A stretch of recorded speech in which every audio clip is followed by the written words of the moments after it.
धोंडूबाई, काय चाललंय? तुमची नवीन जाऊबाई कशी आहे तो?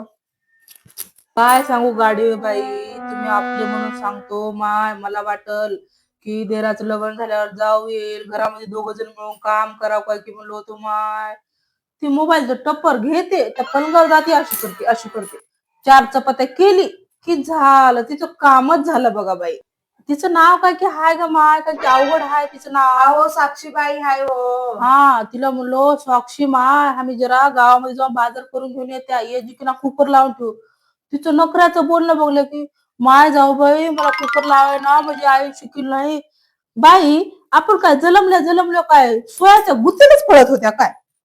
अहो धोंडूबाई, तुमची सासूबाई काय म्हणत नाही का हो तुमच्या जाऊबाईला? जावाला सासू कशाला काय म्हणते माय. माझ्यापेक्षा काय 2 वाट्या 2 पिलट आणि कोणते किती कपडे वॉशिंग मशीन म्हण माय. ते कपडे टाकलं की गर फिरतात, कपडे निघणार माती निघणार. सासू तर तिची फॅनच झाली बघा. सुनबाई, तिची निंदा करू नको. तिचे मायबापांनी तिला लई कष्टाने मोठे केले ता. आणि सासूबाई, माझ्या मायबापांनी कष्टाला मोठे केले नाही की मला काय उकडल्यावर घेऊन आलेत काय? दगाची माय बघायला